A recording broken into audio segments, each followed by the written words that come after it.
Today, we're going to clean the spout. Inside the spout's an infuser actually. And if you have problems with your coffee machine being very slow at pouring, or you simply just want to clean this out after a year or two because it does get clogged up, you can even get mold in here. And I'll put a photo up showing that mold from a previous machine I had, a Jura model. So you can see that up here now. You can see on the top, it's a whitish bit on the top of that. That's actually mold. So you want to clean this out every year or two. We're going to see how bad this one is. It's just under 2 years old. So you're going to need some specific tools. You're going to need a T20, a torque 20 bit, but it can't just be a regular one. It has to have a hole in the middle of it because the screw has got a dimple in the middle. So you need that, a T20. You can buy a set of these on Amazon, specific bits. Look for ones that have torque bits, but they have the hole in the middle of them. That'll cost you like $10 or $15 on Amazon. You can get a set of those and you'll be ready to go. So the first thing we're going to do is we're going to unplug the unit.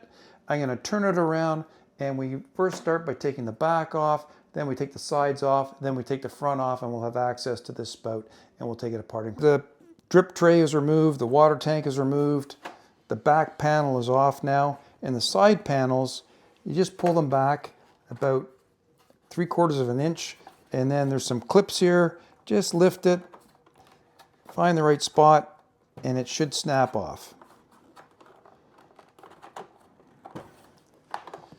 There, you lift it up and pull it outwards, and that'll come right off. The right side panel is a lot easier. You just pull it straight back and it will fall right out. On the left side here, we want to remove this side front panel here. It joins across the front underneath the spout, and then we're going to have to take off this top piece as well. The top piece requires 1 Phillips screw removed here, and the side piece here is 2 Phillips screws.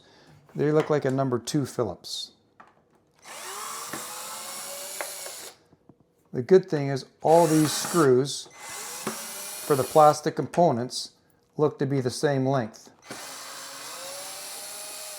Yeah, so far they've all been the same length, so we don't have to worry about getting them mixed up. We're going to turn the machine around. On the top is 1 screw here.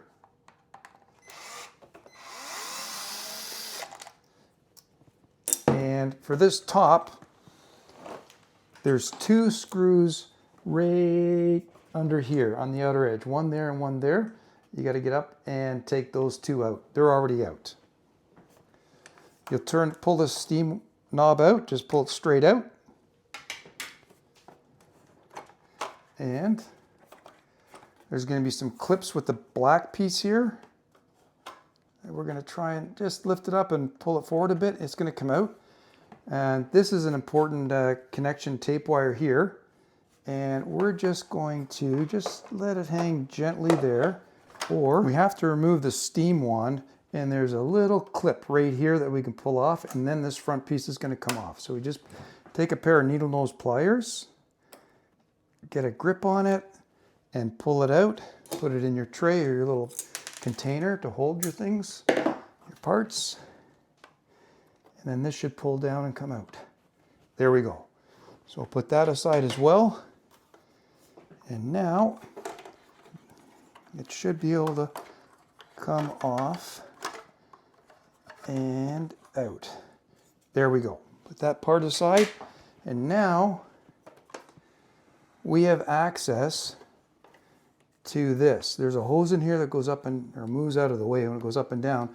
But inside, right in here, is a diffuser, and that's what we want to get to. So between the 2 spouts here, there's a screw. And we remove that screw at the beginning, but I'm going to show you another photo right now where it is. You take out that little short Phillips screw, and that's going to allow the cartridge that's in here to come up. So you're going to take your needle nose pliers, and you're going to pull this up, and I'm going to take a picture to show you what it looks like, because the hose goes behind a piece here, and you want to leave it behind. But we're going to pull that hose off, and then we're going to reach in and pull this cartridge out. Okay, we're going to do this as a video. I'm going to do my best here. So there's the hose. It's attaching to this cartridge. These are the tops of the 2 spouts, and that hose is going to come off, allowing us to grab one of these sides and just pull the whole cartridge out. make sure when you put it back that this hose goes behind the crossbar at the top here. And then it can slide up and down easily without being a problem. Next, we want to remove 4 screws, 2 up here, 1 there, 1 here, and this whole unit's going to come out as one piece. We've got this piece off, the 4 screws came out, and this hose, I was able to just pry it off with my fingers. It was very easy. But take a photo looking down here, because before you pop this piece out, it's important to note that on the back, there's a little triangle on one side there. You see that triangle? It faces to the rear. So when you put it back, that's the way it's going to go in.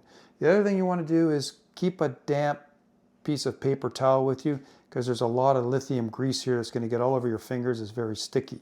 So you're going to want to have some damp paper towel to keep that clean. I'm going to wipe that off right now. And then we're going to open this piece up and we're going to see how dirty it is inside. To get this piece apart, all you have to do is just bend it back a little, bend it forward, bend it, and it's going to snap right apart. Now keep in mind, now this is very clean inside.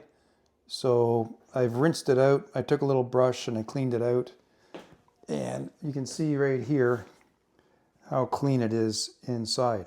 I'm actually pleasantly surprised. This is out almost 2 years and it's not full of gunge and mold. So that's a good thing.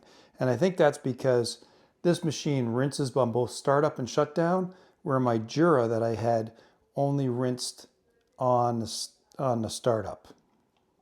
To put this back together, here's the housing and here's the infuser.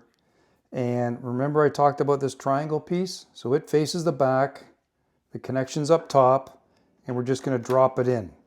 Now I'm going to turn this around, and that's the bar that I was pointing at with the screwdriver earlier in the video, that the hose has to come in underneath it. So you've got a bar across here and a bar up here.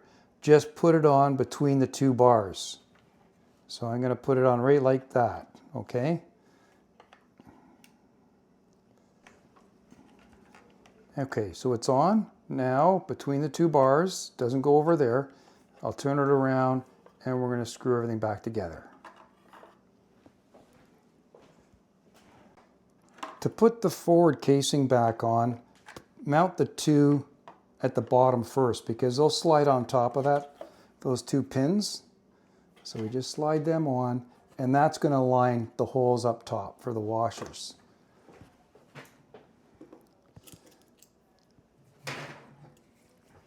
So it's on there now. I can put these ones in. Well, I'm not going to put it in tight because I felt it slip. So let's just make sure the pin's lined up on the bottom. There, it's lined up again. Again, I'm just putting them in loose. I'm going to hand tighten them. Never use we're dealing with plastic here, so we don't want to use the torque of a power driver on that. And this one is with a washer up top. Okay. And set it to a low number. I know my compact driver here, and 10's not going to damage plastic.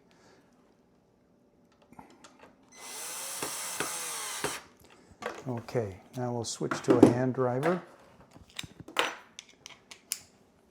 And we'll just do it up by hand.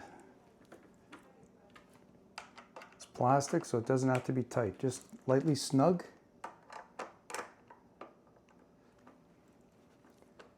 That's it.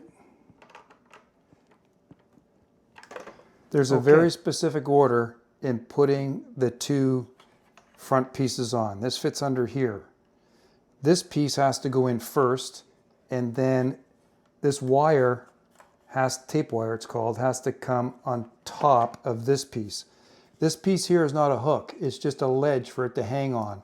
Then this will clip, these 2 clips will clip into this piece at the bottom once we get this on. All you have to do here, now this has 2 clips on that side, right there. 1 clip and 1 support ledge. Just lift up, this is the steamer. We're just going to lift this up gently and slide it underneath to get it in position. There it is. And this, before we can put the top cover on, we have to put the SteamWand back in. So the SteamWand is going to go in like this, and this clip is going to go right below there to stop it from falling out.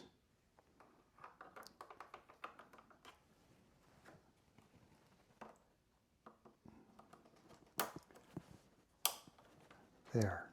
Now we're okay to put the top cover back on. And this is resting on that ledge, but I just got to pull that wire on top of the plastic piece. So you see it's on top, like that. And now we can put this piece on, and these clips are going to just fit into there. We'll just tilt it forward, tilt the top up a little bit, push it back, and then slide it down, and it's going to fit in, and then we'll put the screws in.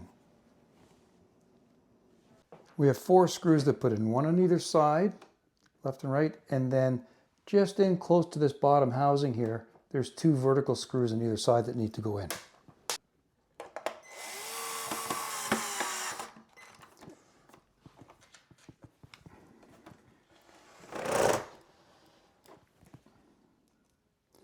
And you may have to move it just a little to find the hole.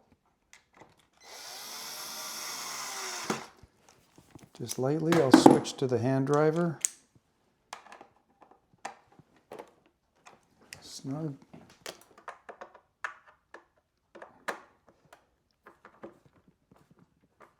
And snug.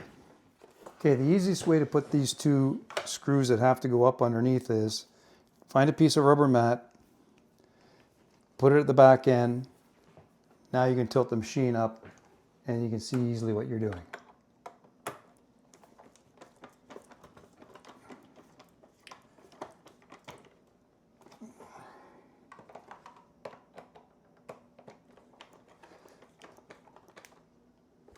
We're going to put the center screw in as well while we're here, and just make sure these 2 black pieces are sticking down, because that's the bottom of the center infuser, and we have to catch that hole that's right there. You can see the 2 pieces moving. It's caught it.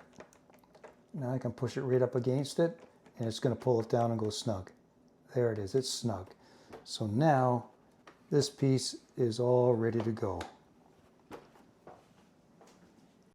Putting the right side panel on is the easiest, and there's a cutout at the bottom. That's actually a handhold when you're moving the machine. Just take these 3 clips, slide them up underneath here, leave yourself a gap at the front of about 1/2 inch. So put it in there.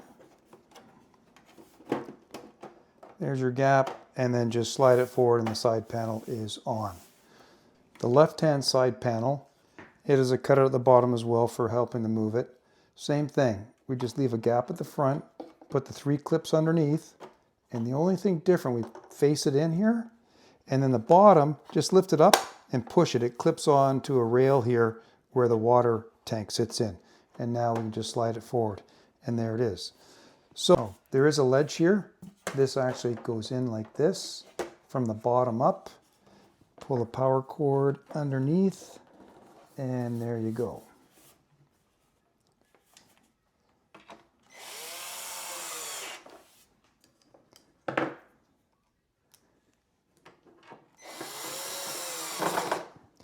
I'm not even going to let it tighten up. I'm going to do it by hand.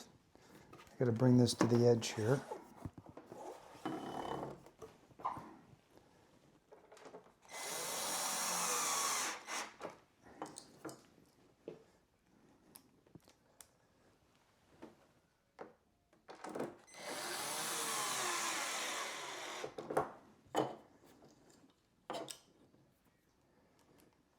One to go.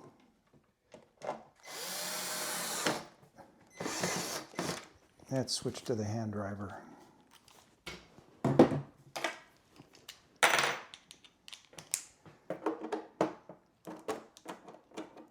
Okay, the last thing to do in the front before we put the basket, the drain tray, and the water tank back in is our steamer knob. So it faces up. It's just going to push on. There's a spring clamp there. So you just slide it in and you'll feel it and you push it in. The top piece goes up. There's for steaming, and that is off. The machine is plugged in. I've got a cup under here. If you want to save having to empty your drain tray all the time, you can just use a coffee mug for startup and shutdown, and you won't have to empty this so often. So it's plugged back in, let's power it on, make sure it's going to run okay.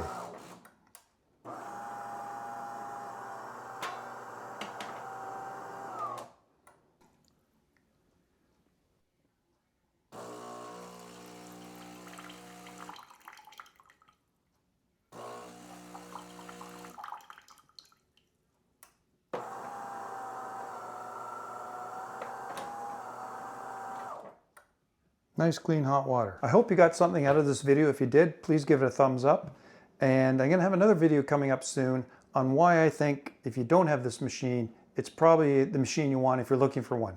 The main competitors are Philips, Seiko, and Jura. And this machine beats them by far in my mind. And in that video, I'm going to explain why. I've owned a Jura, I've had a Seiko. This is the machine you want. Look for that video. Thanks for watching. Have a great day.